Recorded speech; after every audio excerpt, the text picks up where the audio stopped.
back to another episode. And this episode is going to be something different. It's kind of like a fishing slash vlogging thing because I don't know, I just never really have done a vlog before, and I kind of like vlogging and showing you guys like where I'm fishing and where I like to fish and people who I like to fish with. I don't know if you can see him, but you can barely see him. He's right there. He's actually fishing with me right now. That's Brad. He's one of my good friends from high school. He's been fishing for a long time, so he knows what he's doing.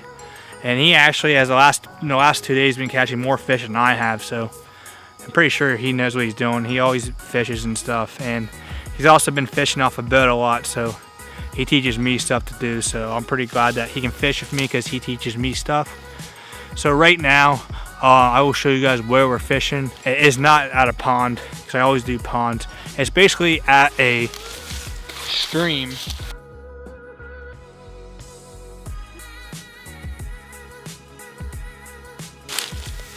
So what basically is in here are smallmouth bass, rock bass, striped bass, and white bass and catfish.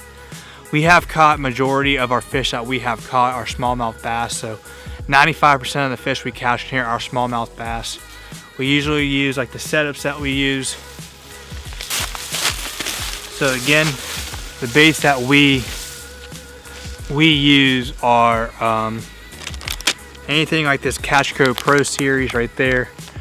Anything that looks like a worm, because I don't know, they just tend to bite on these worms, like these Sinkos right here, pink, green, even these grubs.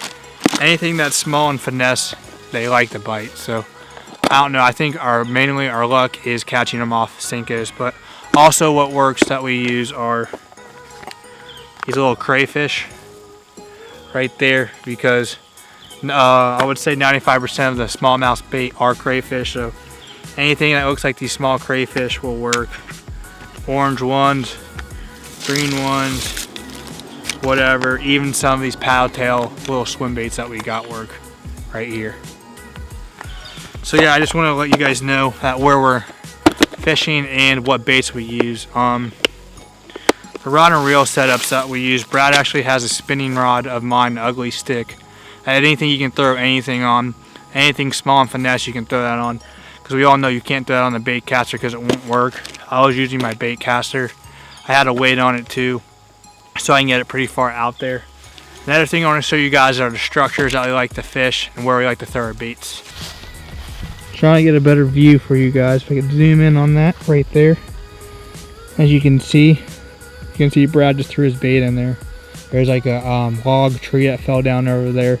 He has caught a lot of smallmouth in that area because they like to go underneath the trees. They don't like any current or any of that.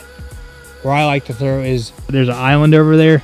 That's where you guys have seen a lot of my fish caught. So to me is the best spot to catch fish, because that lake up there, it's not that good. Once I get a boat, I will do some episodes up there, but I don't know how long that's going to be. Maybe 3 to 4 months. But then if I get a boat there, it's going to be cold, so but we could do some of my cold water videos and throw some deep diving baits. It's probably still going to be slow, but you will get one and it will be worth it. But yeah, I just want to show you guys where one of our favorite spots to fish at. It's basically a stream. We have caught a lot of fish here, and I do have a clip of Brad catching one of the smallmouths that live in here, so I will show you guys that right now, and you guys can get a sneak peek of that.